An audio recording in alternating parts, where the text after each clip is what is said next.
दोस्तों, आज हम एक ऐसे हिस्टोरिकल सवाल का जवाब ढूंढने वाले हैं जो हमेशा क्यूरियोसिटी जगाता है।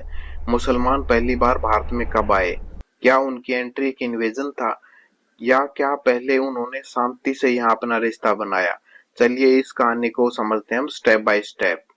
सबसे पहले मुसलमान भारत आए योद्धा के रूप में नहीं बल्कि व्यापारी के रूप में। भारत और अरब का बहुत ही पुराना ट्रेड रिलेशन रहा है।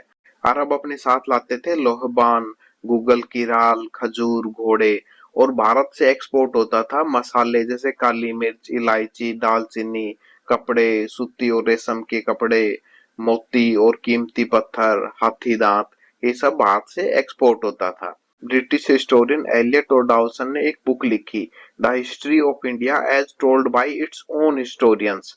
ये 8 वॉल्यूम की बुक थी जो 1867 से 1877 के बीच लिखी गई थी। ये बुक इंडिया की मेडिवल इस्लामिक हिस्ट्री का सबसे इम्पोर्टेंट इंग्लिश कंपाइलेशन है। इस बुक को इंडियन हिस्टोरियंस की बुक्स को ही कंपाइल करके लिखा गया। इसमें वो लिखते हैं कि प्रोफेट मोहम्मद के जमाने में जब अरब में मुस्लिम धर्म तेजी से फैल रहा था, तब 630 में अरब मुस्लिम ट्रेडर्स मालाबार कोस्ट केरला पर मुस्लिम शिप पर नजर आने लगे थे। क्या होता है कि प्रोफेट मोहम्मद के जमाने में इस्लाम अरब में बहुत तेजी से फैला और वहां के छोटे छोटे कबीले एकजुट हो गए। इसी टाइम 629 में इंडिया में मॉडर्न टाइम के केरला वाले रीजन में चेरा डायनेस्टी का रूल था। किंग थे चेरामन पेरुमल। ये एक हिंदू राजा थे। होता क्या है, एक दिन किंग को सपना आया कि चांद दो टुकड़ों में बंट गया। इस सपने के बारे में अरब ट्रेडर्स से उनकी बात हुई तो अरब ट्रेडर्स ने कहा कि ये विजन प्रोफेट मोहम्मद ने उनको दिखाया है और उनसे मिलने को कहा गया। इसके बाद किंग पेरुमल समुद्र के रास्ते अरब जाते हैं और प्रोफेट मोहम्मद से मिलते हैं और कहा जाता है कि वो इस्लाम अपना लेते हैं। लेकिन जब वो वापस इंडिया आ रहे होते हैं तो ओमान में ही उनकी डेथ हो जाती है। लेकिन मरने से पहले वो एक लेटर देते हैं अपने साथियों को जिसमें मलिक इब्न दिनार जो एक इस्लामिक प्रचारक थे उनको अपनी परमिशन देते हैं केरला में एक मस्जिद बनाने की, जो मॉडर्न टाइम के कोंडगुल्लूर केरला में है। इस मस्जिद का नाम है चेरामन जुमा मस्जिद। एच जी रोलिंसन एक ब्रिटिश हिस्टोरियन, उन्होंने अपनी किताब ancient and medieval history of India में लिखा कि लेट 600 में ही केरला में छोटी छोटी मुस्लिम कॉलोनीज बनने स्टार्ट हो गई थी। ये सेटलमेंट बहुत ही पीसफुल थी क्योंकि यहाँ सेटल होने वाले या तो व्यापारी थे या इस्लामिक प्रोपगेटर थे। लेकिन इसी दौरान एक और इंटरेस्टिंग डेवलपमेंट हुई। जब इस्लाम अरब में फैल रहा था उसी वक्त 636 से 644 के बीच जब रशीदुन कैलिफेट रूल कर रहा था अरब में, उस वक्त पहली बार अरब मुस्लिम्स ने इंडिया के वेस्टर्न कोस्टल शहरों पर छोटी छोटी नेवल रेड्स की थी। ये रेड्स थाने जो महाराष्ट्र में है, भरूच गुजरात और देवबल जो कराची के करीब प्रेजेंट डे पाकिस्तान में है। ये रेड्स मेनली ट्रेड रूट्स को सिक्योर करने, पायरेट्स से बचाव और अरब कंट्रोल बढ़ाने के लिए किया गया था।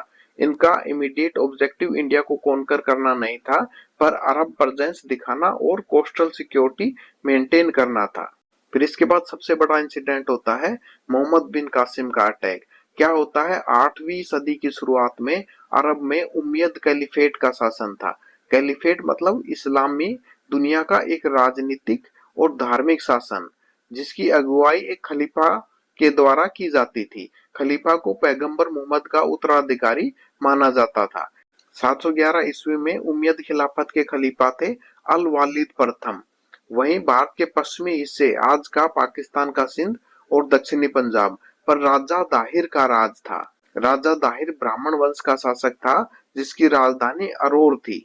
सिंध उस समय बहुत महत्वपूर्ण था क्योंकि अरब और भारत के बीच व्यापार का मुख्य रास्ता यहीं से गुजरता था।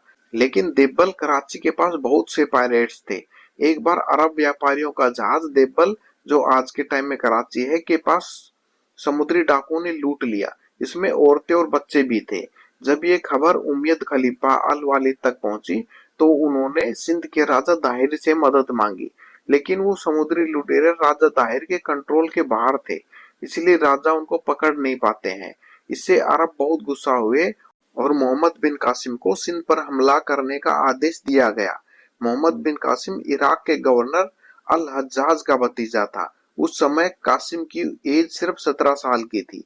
कासिम के पास 6000 सीरियाई घुड़सवार, 3000 ऊंट सवार और युद्ध में इस्तेमाल होने वाली मैंगोनेल थी। ये एक पत्थर फेंकने की तोप जैसी मशीन होती है। समुद्री रास्ते से उम्मयद नौसेना भी उसकी मदद के लिए देवबंद पहुंची। सबसे पहले मोहम्मद बिन कासिम ने देवबंद पर हमला किया। देवबंद के मंदिर पर उनकी सेना ने घेराबंदी की और मंगोनेल से मंदिर के मुख्य स्तंभ को गिरा दिया। मंदिर टूटने के बाद नगर का मनोबल गिर गया और देवबंद पर कासिम का कब्जा हो गया। इसके बाद 712 ईस्वी में अरोर, जो सिंध की राजधानी थी, उसके पास एक निर्णायक युद्ध होता है, जहां राजा दाहिर ने पूरी ताकत के साथ युद्ध किया। लेकिन कासिम की सेना और मंगोलियन के सामने दाहिर की सेना टिक नहीं पाई। युद्ध में राजा दाहिर हाथी पर बैठकर लड़े और वीरगति को प्राप्त हुए। राजा दाहिर की मृत्यु के साथ ही सिंध का हिंदू शासन समाप्त हो गया। राजा दाहिर की मृत्यु के बाद मोहम्मद बिन कासिम ने 1713 में ब्राह्मणाबाद, जो अब भानभोर के पास है, और फिर मुल्तान, इनकी साउथ पंजाब पर कब्जा कर लिया। मुल्तान का सूर्य मंदिर बहुत प्रसिद्ध था। वहां की संपत्ति भी अरब सेना ने लूट ली। इस तरह भारत में पहला मुस्लिम शासन स्टार्ट हुआ। इसके बाद 1000 से 1027 ईस्वी के बीच अफगानिस्तान से मोहम्मद गजनी ने बार बार भारत पर हमला किया। उसका मकसद था मंदिरों से सोना चांदी और धन लूटना। गुजरात का सोमनाथ मंदिर तोड़ना उसका सबसे बड़ा अटैक था। इसके बाद अफगानिस्तान के मोहम्मद गोरी ने 17 से 20 बार इंडिया पर अटैक किया। गोरी ने 1178 में गुजरात पर अटैक किया, लेकिन उसमें वो बुरी तरह हार गया। इसके बाद धीरे धीरे सिंध और लाहौर के कुछ इलाकों में प्रभाव बढ़ाया और फाइनली 1191 में पृथ्वीराज चौहान के साथ तराइन में युद्ध किया, जिसमें गोरी हार गया। लेकिन 1192 में पृथ्वीराज चौहान गोरी से हार गए।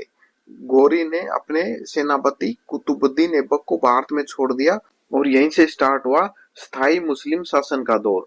कुतुबुद्दीन ऐबक ने दिल्ली सल्तनत की स्थापना की। अगले 300 साल तक दिल्ली सल्तनत के अलग अलग वंश जैसे गुलाम वंश, खिलजी वंश, तुगलक, सैयद, लोधी ने शासन किया। फिर 1526 में बाबर ने पानीपत की लड़ाई में इब्राहिम लोधी को हराया और मुगल साम्राज्य, जो 1526 से 1857 तक चला। 11वीं शताब्दी के बाद बहुत से सूफी संत भी इंडिया आए, लेकिन ये लूटने या अटैक करने नहीं, बल्कि प्यार, सद्भावना और आपसी भाईचारा लेकर आए।